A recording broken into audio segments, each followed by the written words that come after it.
boa noite a todos. É um enorme prazer, muito obrigado por estarem aqui, muito obrigado por me ouvirem. Eu queria começar esse nosso encontro falando de felicidade. Primeiro porque eu dormi muito bem.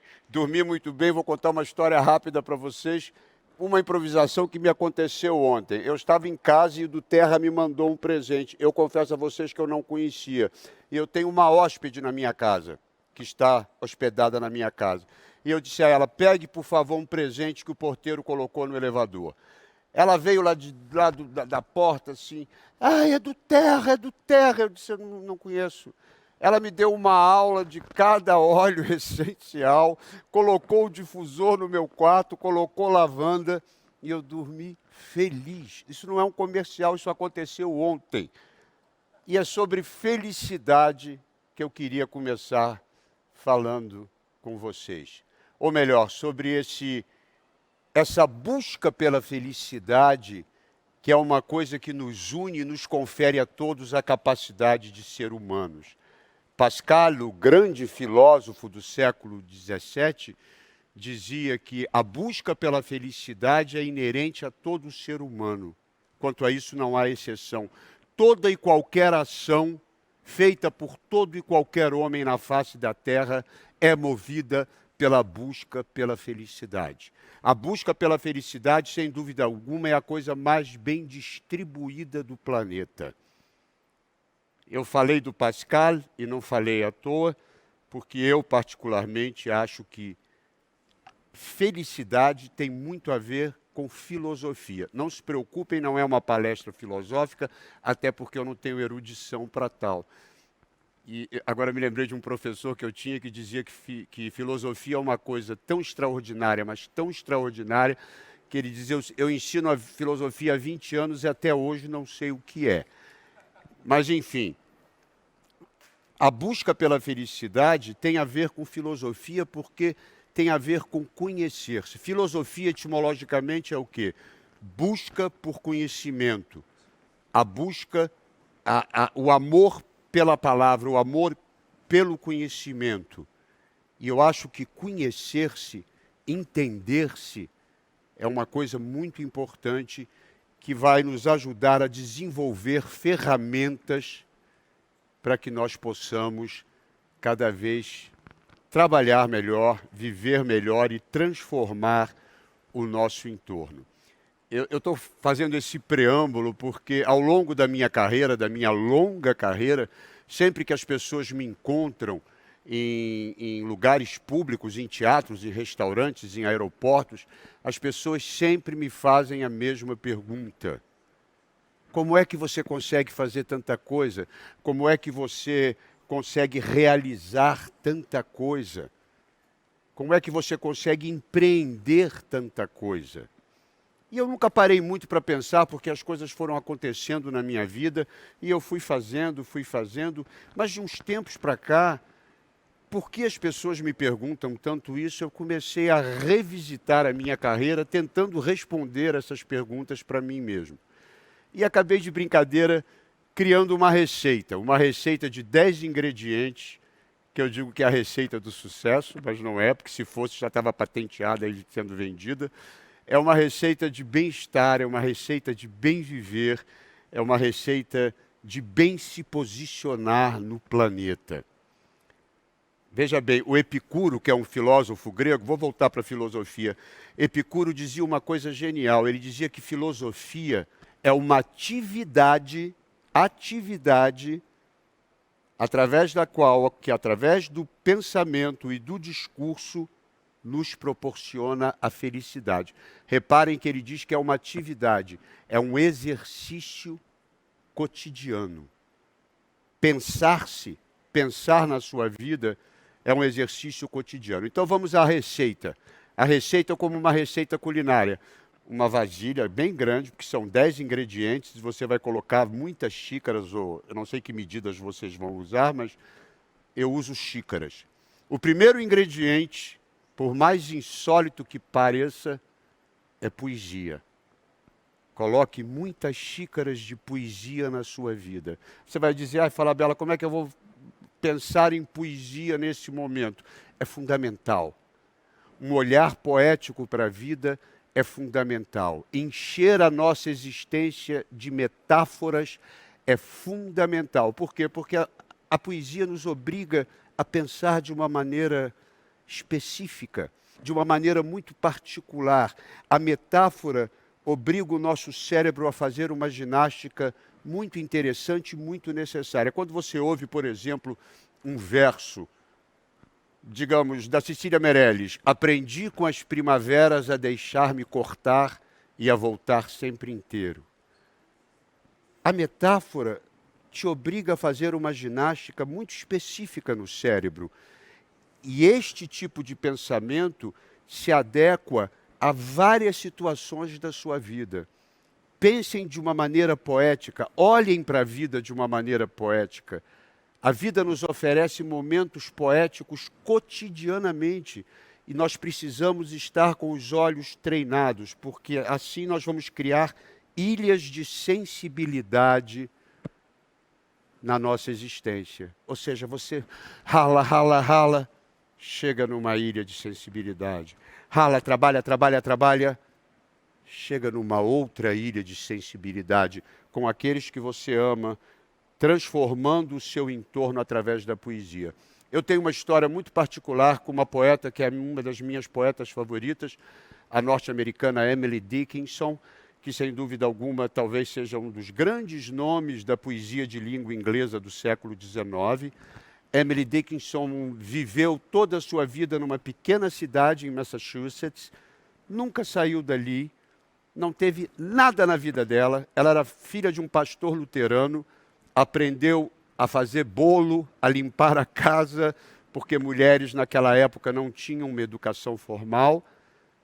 E secretamente, Emily Dickinson foi escrevendo talvez uma das mais consistentes obras poéticas do século XIX em língua inglesa.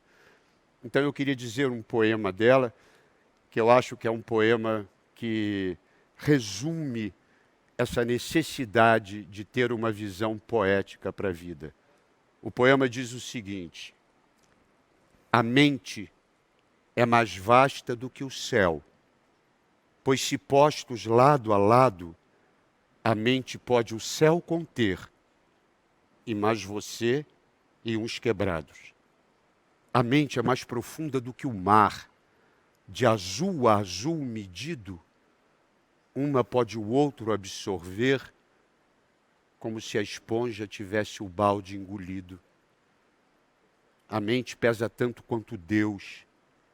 Se o instrumento de pesagem é bom, a diferença, se houver, é a da sílaba para o som. E eu pergunto a vocês, qual a diferença da sílaba para o som? E a resposta é o segundo ingrediente da nossa receita. É a palavra, é comunicabilidade. Então, o primeiro ingrediente, poesia, coloque muitas xícaras. Segundo ingrediente da nossa receita, comunicabilidade. É fundamental. Mas não é apenas comunicar-se, não é apenas falar bem, é verdadeiramente ter um olhar específico para o outro.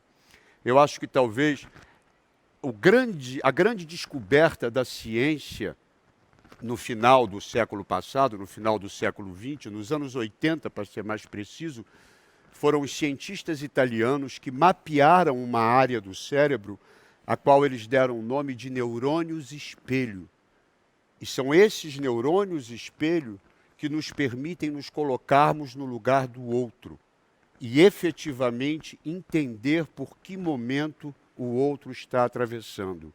Em várias situações da sua vida, principalmente no trabalho, que é quando nós não conhecemos tão bem todas as pessoas que nos cercam, mas temos a obrigação e a necessidade de olhar para aquela pessoa e entender o momento que ela está passando. Bom, na sua vida pessoal, não preciso nem dizer que isso é fundamental. Você entender o seu núcleo familiar, entender que cada um ali está desempenhando um personagem e que você precisa entender de que maneira se relacionar bem com todos eles. No trabalho é fundamental. Eu tenho uma história que eu adoro. Uma vez eu fui a um jantar na casa do cônsul americano, ele morava no 15º andar, na cobertura, e quando eu cheguei, a grande Ruth de Souza, nossa grande atriz, esse ano estamos comemorando 100 anos do nascimento dela. A Ruth de Souza estava sentada na portaria, toda arrumada. Eu cheguei e falei, oi Ruth, oi, vai subir, vai para o jantar? Ela falou, vou. Estou tomando um ar aqui porque eu vou enfrentar as escadas. Eu falei, mas você vai subir 15 andares? Você não vai subir 15 andares. Ela falou, não, eu não suporto, eu tenho fobia de elevadores. Eu falei, não, mas vem comigo, imagina, você não vai subir 15 andares, vem comigo, você está de salto, vem comigo.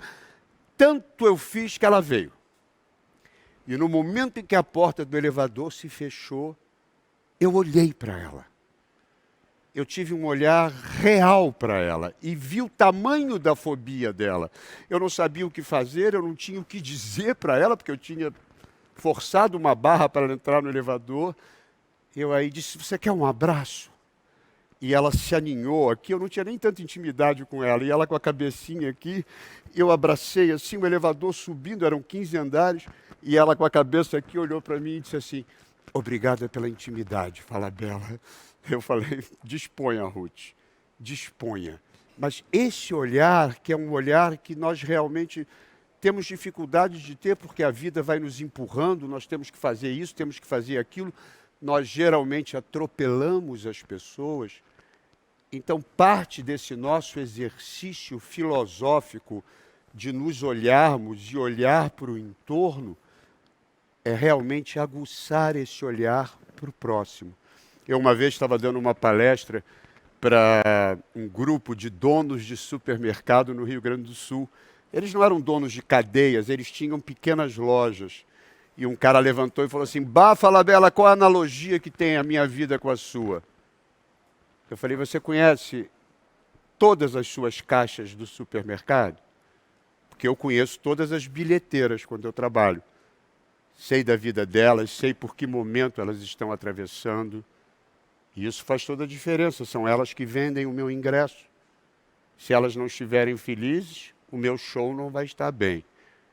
Então, comunicabilidade, este olhar para as pessoas é fundamental. Recapitulando, poesia, muitas xícaras de poesia na sua receita, muitas xícaras de comunicabilidade, um real olhar para as pessoas. E cada vez isso é mais necessário. O terceiro ingrediente que nós vamos acrescentar à nossa receita é básico, disciplina. Claro, todo mundo tem que ser disciplinado, claro. Todo mundo tem que chegar na hora, tem que saber aquilo que precisa fazer. Agora, o grande segredo é gostar de ser disciplinado. Aí reside o segredo. E eu devo muito a Cláudia Raia. Eu trabalhei muitos anos com Cláudia Raia e talvez pela formação de bailarina da Cláudia, ela é uma mulher de uma disciplina absoluta e me ensinou ao longo desses anos de convivência a gostar de ser disciplinado. Eu fiz 2 musicais com a Cláudia e a Cláudia é uma coisa impressionante. Todos os dias, domingos inclusive, a Cláudia estava com fone de ouvido, correndo na esteira e cantando a trilha do musical. E eu me lembro que um dia eu encontrei, ela estava na academia, eu falei, Cláudia, outra vez?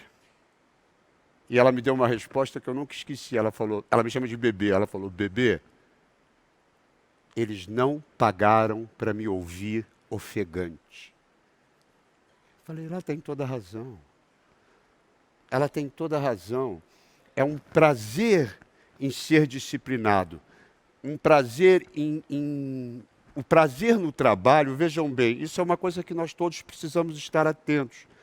Até o século XVIII, trabalhar não era uma coisa boa. Então, há muito pouco tempo que o trabalho é valorizado. Até o século XVIII, só escravos trabalhavam, não é? Quem era chique, quem era elegante, não trabalhava. Não era bem gostar-se de trabalho.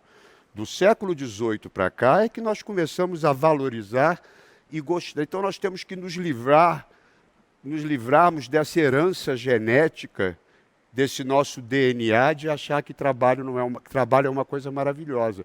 Disciplinar-se para o trabalho é uma coisa libertadora.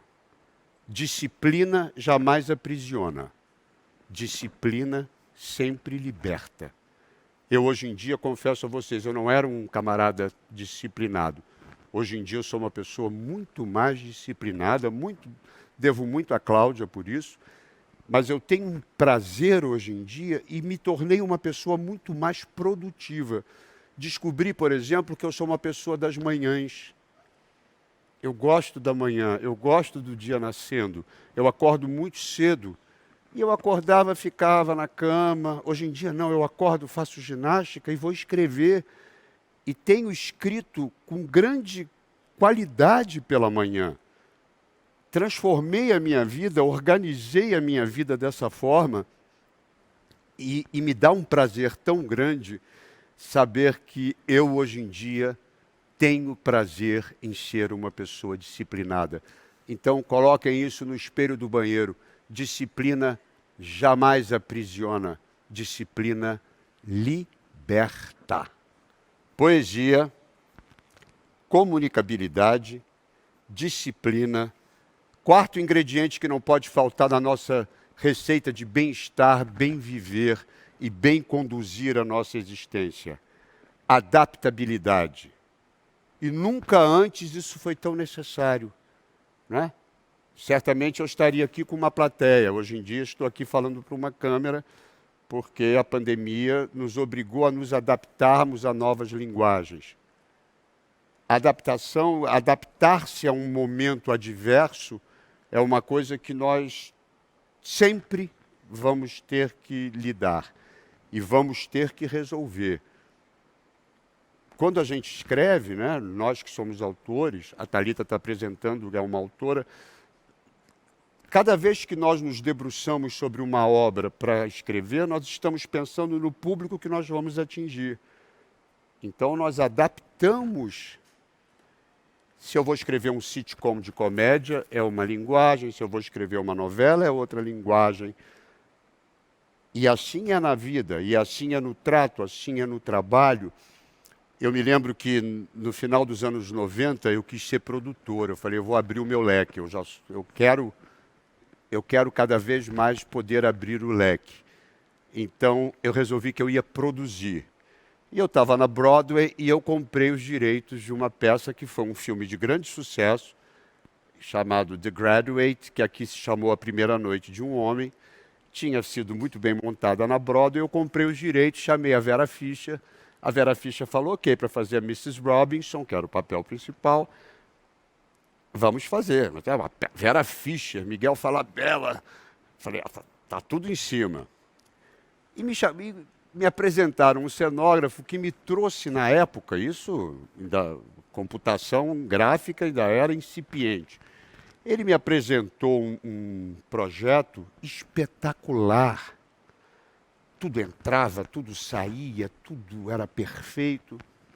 Maravilhoso. Ensaiamos. No ensaio geral, as coisas não foram muito bem. O cenário não entrou, não saiu, as luzes não se acenderam. E na noite da estreia, imaginem vocês, era uma quinta-feira, o Rio de Janeiro inteiro estava na plateia, foi no Rio. Era um who's who na plateia. Eu fiquei no fundo do teatro, assim, de braço cruzado, nervoso, vendo o filho nascer. E nada deu certo. Nada. Nada entrou na hora que tinha que entrar, nada saiu na hora, a luz não acendia, a porta não subia, tinha a famosa cena da Mrs. Robinson que vinha nua, a Vera Fischer nua, ninguém viu a Vera Fischer nua porque a porta não subiu. E eu ali atrás, suando frio, falando, meu Deus, eu estou quebrado. As pessoas começaram a rir, porque estava risível a situação. Enfim, foi um desastre. Todo mundo foi embora. E aí eu falei, bom, se eu deixar esse barco afundar agora, eu estou perdido. É hora de ter adaptabilidade. Eu vou ter que transformar esse espetáculo em alguma coisa real, concreta.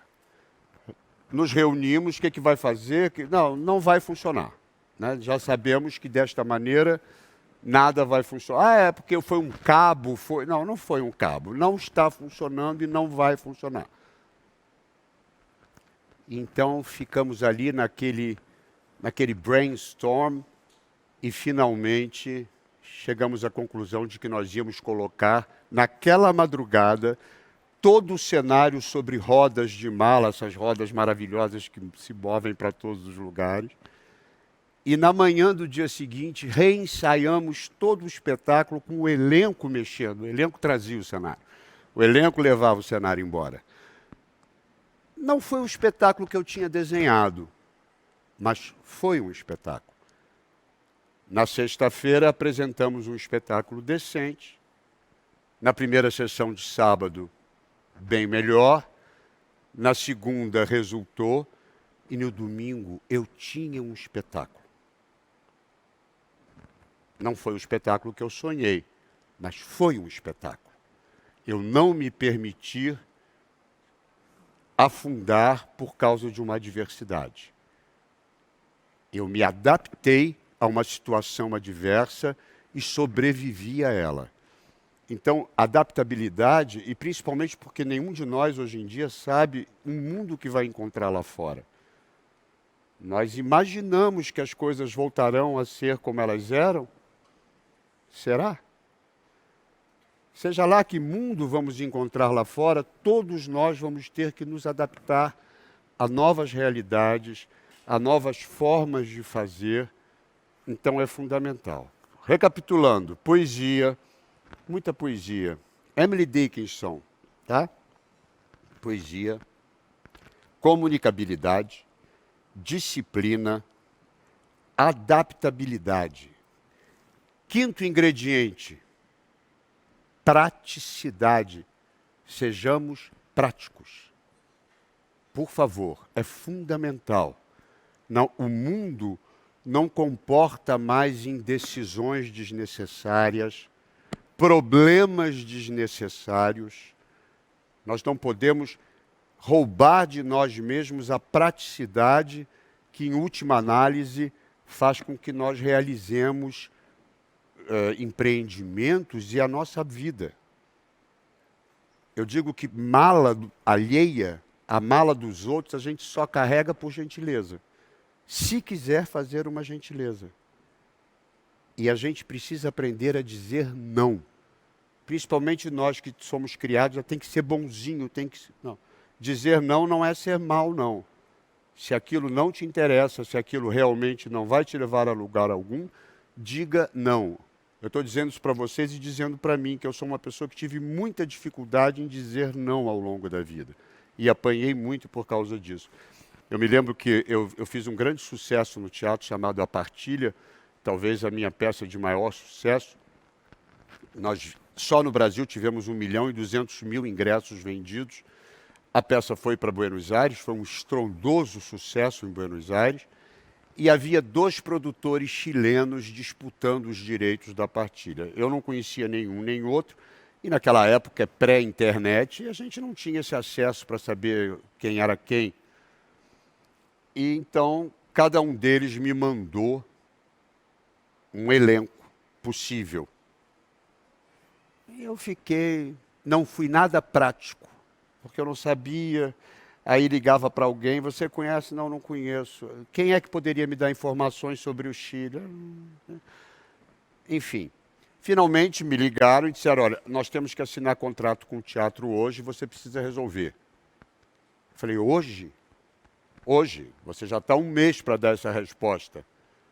E aí eu falei, poxa, que eu vou fazer agora? Pisei na bola. Eu já deveria ter escolhido um produtor para o meu espetáculo no Chile. Eu tinha 2 elencos. Eu aí, sem saber o que fazer, peguei o telefone e liguei para informações do Chile. Me atende a moça e fala, Santiago, Chile Informaciones, buenas tardes. Eu falei, buenas tardes, senhorita. E aí pedi a ela eu falei, que pensar de uma atriz que se chama Liliana Rossi? Ela falou, me encanta Liliana.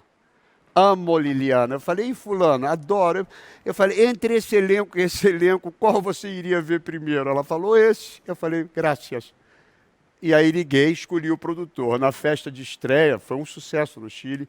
Ele falou: você nunca me disse por que é que você me escolheu. Eu falei: não fui eu que te escolhi. Quem te escolheu foi a telefonista da Central de Atendimento de Santiago do Chile. Porque eu não fui prático quando eu deveria ter sido prático.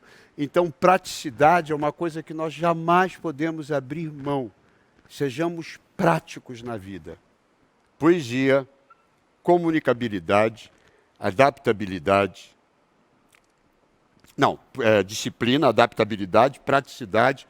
Sexto ingrediente que eu gosto de colocar na minha receita e gosto de ser pródigo, que eu chamo de agendamento, que nada mais é, voltando à filosofia, voltando ao autoconhecimento, ao autoentendimento, você precisa entender-se como pessoa e entender as suas ferramentas e de que maneira melhor você pode usá-las.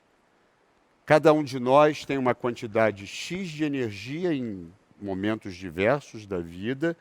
Cada um de nós tem aptidões diferentes. Sabemos usá-las de uma maneira ou de outra e precisamos estar agendados para isso. Eu me lembro que a grande Bibi Ferreira, no final da vida, já com 90 e tantos anos, ela fazia um único show por semana, aos sábados. Um único show. E eu fui com Marília Pêra, com a saudosa Marília Pêra, fomos ao Teatro Vila Lobos, nos sentamos, e a Bibi no palco era um acontecimento, era uma lioa no palco. Ficamos encantados, fomos ao camarim, e quando eu cheguei no camarim, eu fiquei impressionado de ver como ela estava alquebrada, como ela estava muito velhinha e muito frágil, muito diferente daquela mulher que eu tinha acabado de ver no palco, e que era um portento. Aí eu falei: nossa, Bibi, como é que você consegue? Ela falou: Falabella, me resta muito pouca energia. Então, eu passo a semana inteira deitada para poder fazer esse espetáculo. Porque é a única coisa que ainda me dá uma grande alegria. Então, ela tinha um entendimento do próprio corpo, da própria ferramenta, de que maneira ela deveria usar o seu tempo. Isso é fundamental. Se você tem eu tenho amigos meus, que eu digo, teatro musical, vocês sabem, é uma prisão. Imagine num espetáculo musical, nos sábados a gente chega no teatro às 4 da tarde e sai do teatro à 1 da manhã. São 2 shows. Você tem 1 hora de intervalo entre um show e outro. Você tem que cantar, você tem que atuar, você tem que estar bem. Então, obviamente, a sexta-feira é um dia perdido, porque você tem que dormir cedo e dormir bem, porque quem não dorme não canta. Então, o teatro me ensinou grandes coisas, além da disciplina, além da adaptabilidade, além da necessidade de da comunicabilidade. Imagine, eu dirijo musical, eu dirijo 120 pessoas. Peruqueiros, camareiros, maquinistas, atores com egos imensos, ou não, maquiadores, enfim, são 120 pessoas. Eu preciso ter comunicabilidade e preciso ter um olhar poético para a vida. Eu costumo dizer que o teatro foi o grande professor da minha vida. Poesia, comunicabilidade, disciplina, adaptabilidade, praticidade e o agendamento. Eu preciso saber que hoje, no sábado, eu tinha esse encontro com vocês. Então, vamos tomar um vinho? Não, não vou tomar um vinho. Eu quero estar bem, eu quero estar inteiro. Entenda-se. É mais fácil. Disciplina sempre liberta, jamais aprisiona. Você veja, tudo é ligado. Quando você tem uma visão holística da coisa, você perceba que todos esses pontos se interligam. Então, o 7º ingrediente que nós vamos colocar nessa receita, que eu acho que talvez seja o mais difícil de se adquirir hoje em dia, é originalidade. Nós vivemos num mundo tão sôfrego né, pela busca da originalidade, que todo mundo acaba fazendo tudo igual. Tudo igual. E sabe como é que você adquire uma real originalidade? É quando você efetivamente tem um real olhar para o humano. Porque somos seres humanos vivendo entre seres humanos neste planeta. Não vamos fugir disso jamais. Enquanto estivermos aqui, temos que entender o próximo, lançar esse olhar para o próximo. A minha mãe era professora de literatura francesa da UFRJ e frequentemente nós tínhamos pessoas na minha casa, convidados, que eram professores que tinham sotaque, obviamente, não eram brasileiros, falavam com sotaque. E eu me lembro que uma vez eu e meus irmãos, rindo de uma pessoa que estava falando com sotaque, minha avó nos chamou na cozinha e me deu um carão que eu jamais me esqueci. Ela disse: não seja idiota, nunca se esqueça que alguém que tem sotaque é alguém que fala uma língua a mais do que você. E é verdade, eu nunca me esqueci disso. E passei a olhar para as pessoas com isso na minha cabeça. Quando eu estava escrevendo Toma Lá da Cá, que foi um grande sucesso meu na televisão, eu tinha criado para Adriana Esteves uma mãe, que era uma mãe dura, uma sogra de sitcom, chamava-se Dona Getúlia. Mas eu não estava muito satisfeito com a personagem, confesso. E eu disse: assim, não está bom, não é isso que eu queria, não é isso que eu queria, não é isso que eu queria. Aí um amigo meu falou: vou dar um jantar aqui em casa, era um jantar grande, uma festa. Fui ao jantar, e nesse jantar havia uma senhora completamente louca, de mini saia, escancarando geral.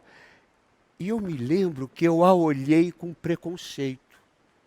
Eu a olhei como se ela estivesse se comportando de uma maneira que não era apropriada para a idade dela. Me causou espécie aquilo. No dia seguinte eu acordei com essa mulher na minha cabeça. Aí falei: nossa, tinha uma mulher tão louca na festa ontem, né? Uma mulher completamente alucinada. E naquele momento eu consegui vencer o meu preconceito e ser original. Porque eu olhei para esta mulher de um outro modo, e naquele momento a sogra, a mãe da Adriana Esteves, deixou de ser Dona Getúlia e virou Arlete Salles, que fazia Copélia, que era uma louca, que só falava que queria andar nua, que queria fazer sexo nos 5 continentes, e que foi um grande êxito popular. Ou seja, eu consegui um grande sucesso popular vencendo um preconceito meu, olhando de uma outra maneira, por um outro ângulo.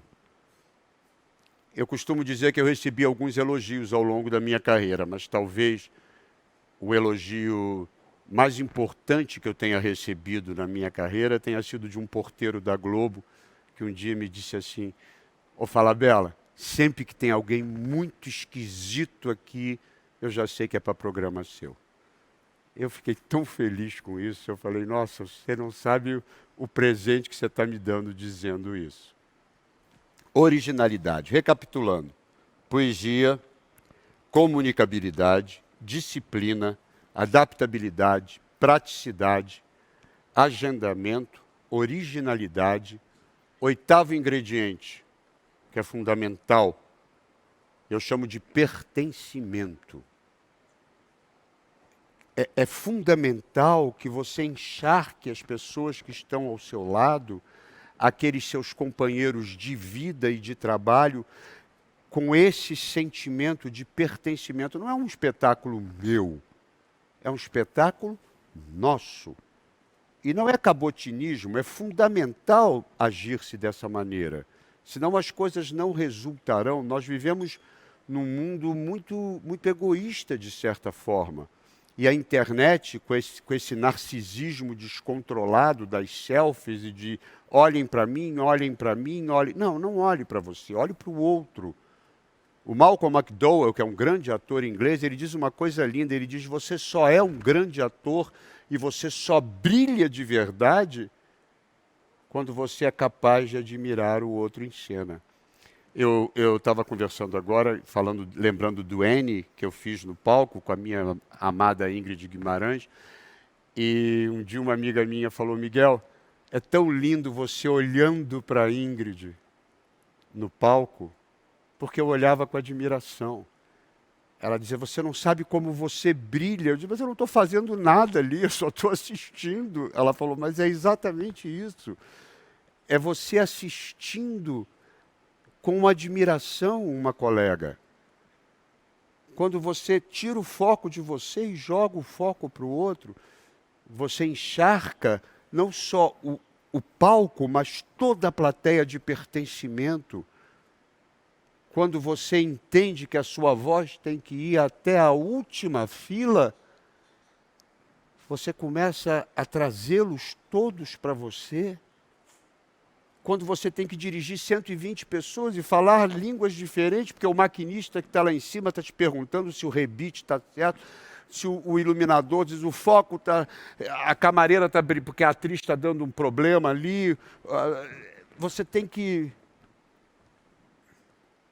E aí, de repente, você começa a surfar e ter prazer naquilo tudo, porque você deu a cada um deles essa noção de pertencimento. Todos sabem que aquele trabalho não é seu, é um trabalho de todos nós, é um trabalho nosso. Por isso que eu gosto de todo espetáculo meu, no primeiro dia, na estreia, eu coloco as 100 e tantas pessoas no palco agradecendo. Porque é delas. Se o maquinista não entrar com o cenário na hora, ele vai me esmagar.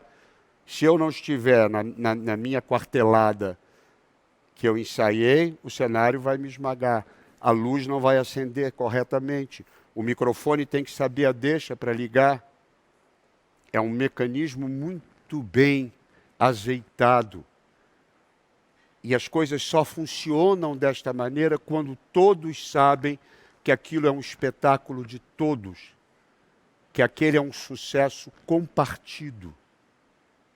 É fundamental encharcar. Aí você vai dizer no trabalho e em casa, principalmente em casa, que é quando a gente se esquece de dar pertencimento de um modo geral. A gente se esquece de... Eu estava me perguntando, o meu filho mais velho, eu tenho 2 filhos, o meu filho mais velho é economista. E, graças a Deus. E ele outro dia falou assim: pai,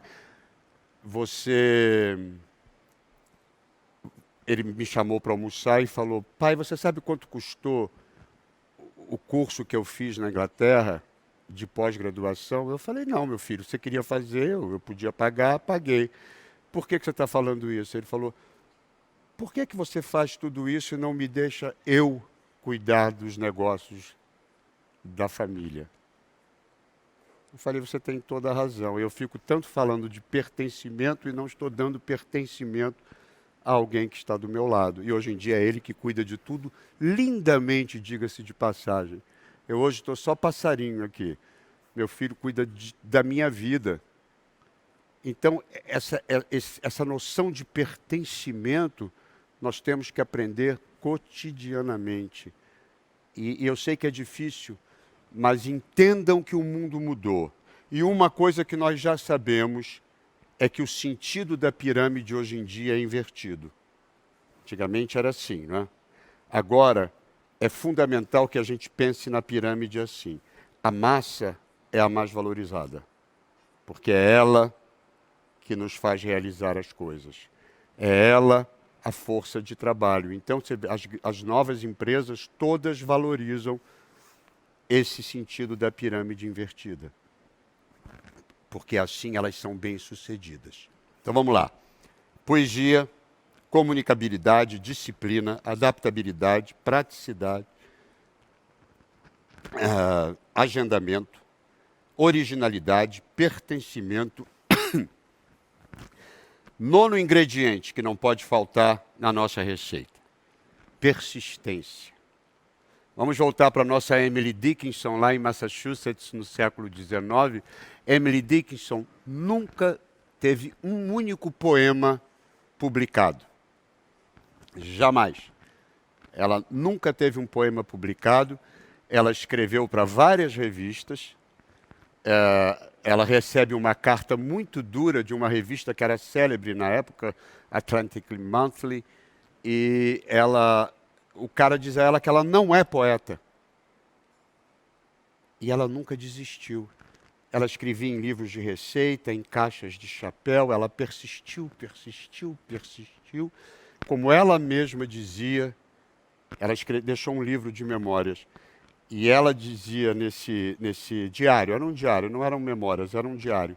Nesse diário dela, ela diz: eu tenho a certeza de que eu jamais deixarei de viver aqui na Terra. E, de certa forma, ela tinha razão. Ela jamais deixou de viver. Ela persistiu, persistiu, persistiu. Em 1993, eu montei uma peça chamada Veneza, que eu gostei especialmente. E resolvi que eu ia transformá-la num filme. E escrevi o roteiro em 94. E desde 94, eu venho batendo na porta dos produtores, pedindo para realizar o meu filme. Ah, é comédia? É, mas não é a comédia que eu faço na televisão, é outro tipo de comédia. Não, não interessa. Olha, eu tenho um roteiro aqui. É comédia? É, mas não é. Eu falei, por favor, me tirem da prateleira. Eu quero fazer tudo, eu quero abrir o leque cada vez mais. Nunca consegui. O que eu fiz? Embrulhei o meu sonho em papel de seda, botei lá no fundo da gaveta, de vez em quando eu dava uma olhadinha, dizia, ele está lá, mas eu não vou abrir mão dele. Um dia eu vou fazer esse filme. Um dia eu vou fazer esse filme. E um belo dia eu estou numa festa, conheço um produtor, falei do meu projeto, e ele disse, eu vou fazer. Manda o roteiro. 24 anos depois, ele começou a levantar a produção desse filme. Eu convidei a grande estrela espanhola Carmen Maura para vir fazer no Brasil. Ela aceitou.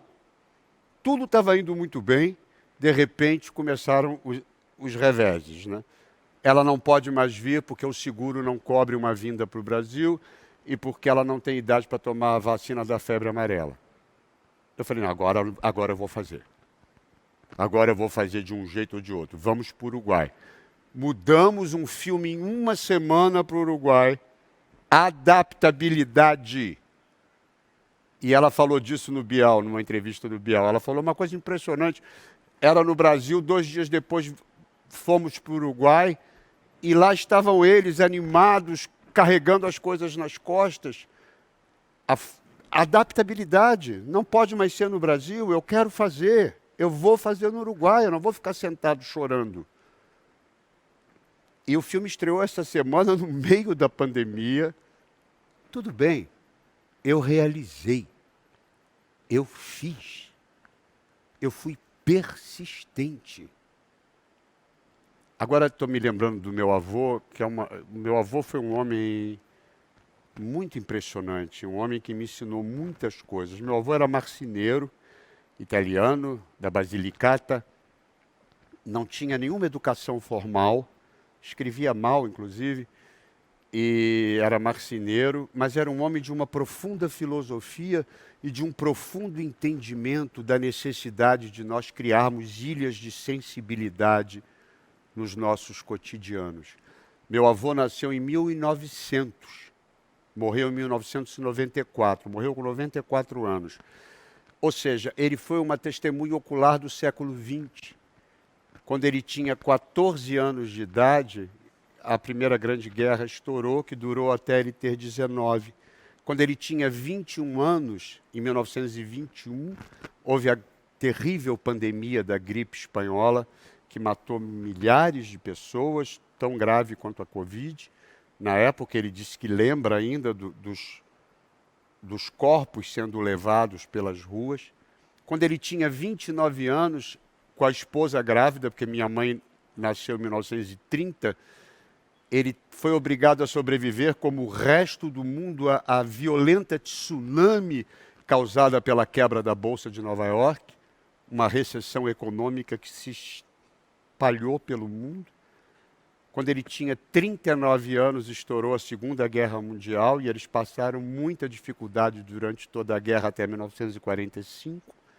Ou seja, meu avô foi um homem que foi aos tropeços, driblando as adversidades que a vida lhe colocava. E era um homem encantador, era um homem que gostava de ópera, que ficava sentadinho ouvindo ópera, com um chapeuzinho de palha. E pouco antes dele morrer, nós estávamos todos reunidos e eu falei, vovô, que coisa impressionante, você viveu todo o século XX, não é? E aí? E ele só disse, valeu a pena. Valeu a pena. Então, ele é um homem que é uma grande inspiração para mim a vida inteira. Foi um homem de uma enorme persistência. Persistiu, criou os filhos de uma maneira impecável, a duras penas. Recapitulando, poesia, muita poesia, gente, sempre. Olhem para a vida de uma maneira poética, é possível. Eu conheci grandes homens na minha vida, grandes homens de negócio, inclusive, e todos os grandes homens que eu conheci tinham um lado humano muito apurado, uma visão poética que às vezes nem eles percebiam, mas estava ali. Poesia, comunicabilidade, disciplina, adaptabilidade, praticidade, agendamento, originalidade, pertencimento, persistência e o último ingrediente que eu colocaria na nossa receita, e aí nós vamos colocar xícaras à vontade, que é generosidade. É fundamental sermos generosos não só com as nossas vidas, com o nosso entorno, mas com o planeta. O planeta está pedindo socorro, não é de hoje, e nós estamos aqui usando os óleos essenciais exatamente para estarmos alinhados e para melhor tentar ser generosos com o nosso entorno e com a vida. Há um exemplo que eu gosto de citar, que é um exemplo que muita gente já conhece, mas que eu acho genial, que é a história do grande escritor Franz Kafka, talvez um dos maiores escritores, talvez não, um dos maiores escritores do século XX, autor de A Metamorfose, O Processo, enfim.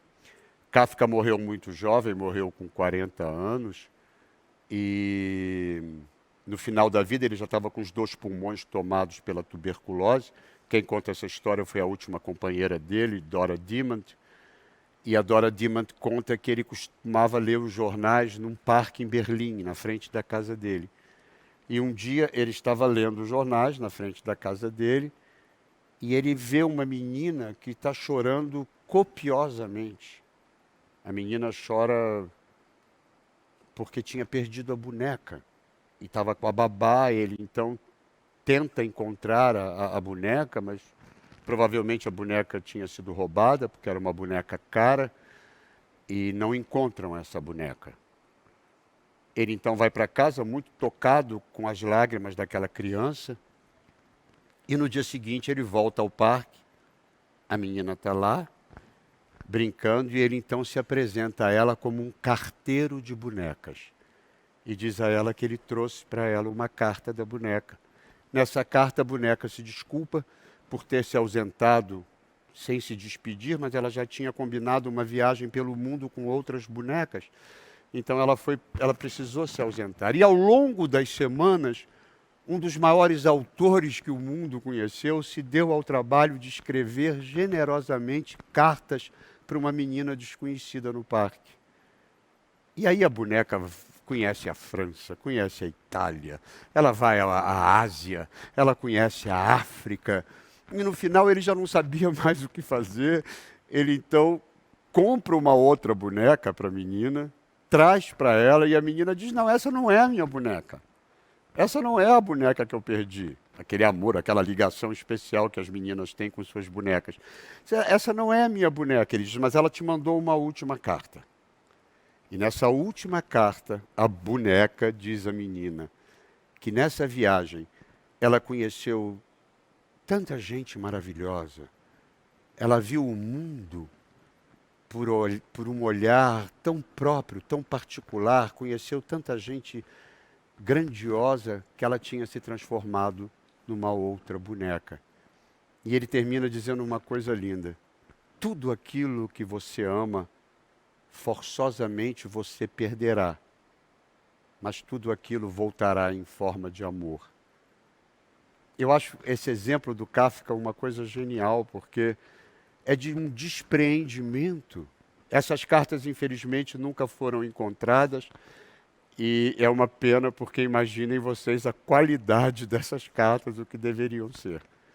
Então, na nossa receita do bem-estar, na nossa receita holística de bem se posicionar no planeta, esses ingredientes não podem faltar. Poesia. Olhem para a vida dessa maneira. A vida nos oferece cotidianamente, às vezes um canto, você está passando de carro e vê um espaço, e esse espaço pode te preencher com uma visão poética. É só você treinar o seu olho para tal. Poesia, comunicabilidade, comunique-se de verdade. Olhe para a pessoa, entenda a pessoa que você está falando, com quem você está falando, porque ela vai entender melhor o que você quer dizer. Disciplina, goste de ser disciplinado. É fundamental você gostar de ser disciplinado, você ter prazer em fazer as coisas. Adaptabilidade, não se deixe flagrar de calças curtas, esteja pronto para transformar as coisas, porque nunca as coisas são exatamente como nós desejaríamos que elas fossem. E é preciso que a gente tenha essa rapidez de se transformar. Seja prático no seu cotidiano, agende-se, entenda a pessoa que você é, entenda de que maneira você vai levar o seu dia a cabo, o seu ano a cabo. Você pode fazer planos para o futuro, se você tiver essas outras ferramentas. É fundamental. Seja original. Não tente fazer aquilo que todo mundo está fazendo. Olhe para a vida por um outro ângulo. Olhe para aqueles que ninguém olha, ou olhe para aqueles que todos olham de uma maneira diferente. Você vai ver que você vai ter uma resposta muito positiva quase sempre. Pertencimento. Seja justo com aqueles que trabalham, que vivem com você, que dividem com você o seu cotidiano.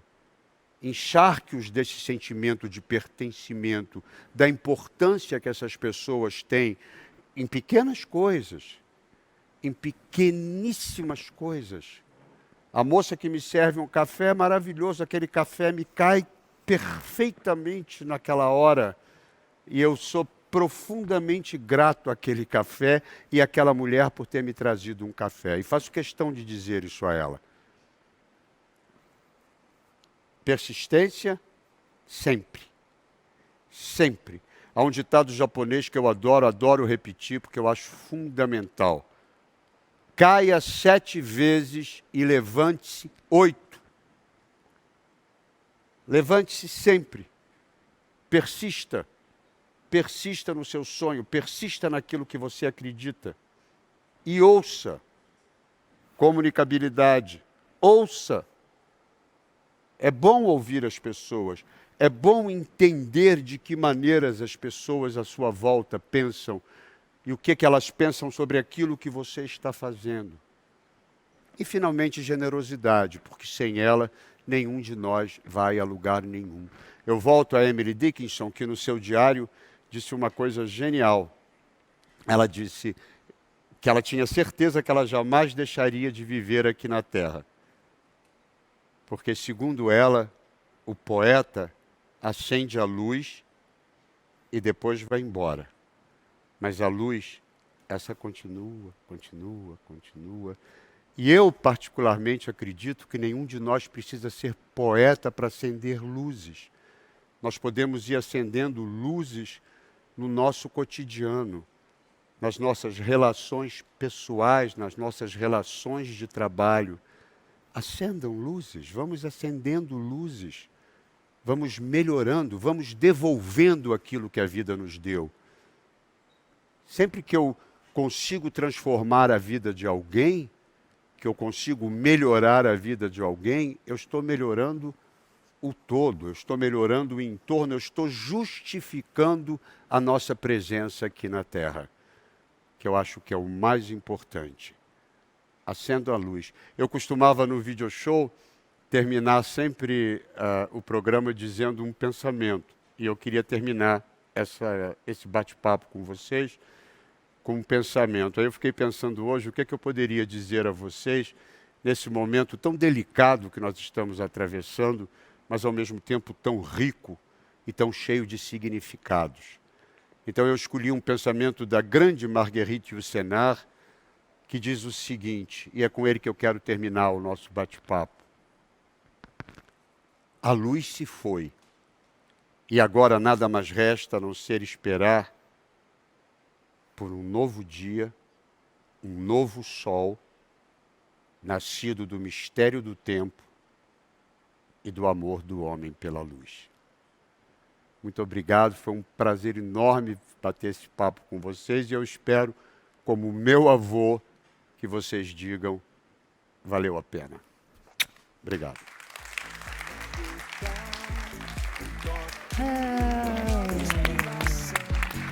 Querida. Ai, eu Miguel. Achei que era você. Falei que Sou eu, Miguel. Gente, o que foi essa palestra? Eu tô assim. Eu tô aqui nessa imersão do Oterro, já tô praticamente da família, amor. Já sei o nome dos olhos, já tô levando pra casa um monte de coisa. tudo ontem, foi uma loucura. É uma loucura isso aqui, e só melhora. E eu tava agora falando com o Elton, com o William. Gente, você falou, que coisa linda você coroar o nosso evento. Não, e a coisa mais impressionante Porque que eu achei é que ontem, com essa história dessa minha amiga que está hospedada na minha casa, e ela veio correndo e falou, é do Terra, eu uso direto, você vai adorar, eu não conhecia. Aí ela pegou, botou, eles me mandaram o difusor, ela botou no meu quarto. O que você achou? E ela falou assim, vou te botar o lavanda. É isso. Aí botou o lavanda e eu dormi, que foi uma beleza. Eu estava com uma mordida aqui nas costas. Aí ela falou, peraí que eu vou passar esse aqui.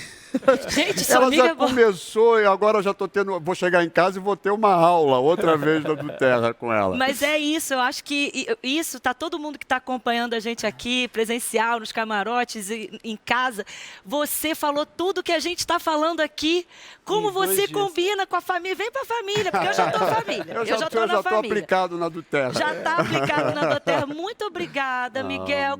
Gente, eu chamo Miguel de Miguel, porque ele é amigo da Ingrid, a Ingrid é minha amiga, eu chamo ele de Miguel. Beijo. Miguel, olha, muito obrigado. Eu que agradeço. Eu, imagina. particularmente, assim, ó, entregou muito mais do que eu estava esperando. Tudo que você falou, as 10 palavras, e eu ali pensando, né, e tendo contato com toda a nossa equipe, os nossos consultores que vivem, né, do Terra todo dia, eu já fazendo uma ou duas associações com cada palavra do como nós podemos aplicar tudo isso. Mas é impressionante porque os óleos essenciais, na verdade, eles querem isso, né? Te buscar um equilíbrio. É isso.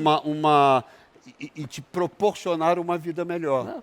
Não, e além né, do uso dos óleos, toda a cultura da empresa, atrelada a tudo isso que você falou, casou com chave de ouro com o fechamento do nosso evento. Que bom, fico feliz. Muito obrigado mesmo. Muito obrigada e pode ter certeza que valeu muito a pena. Você me fez tão mais feliz do que eu já estava. Muito obrigada.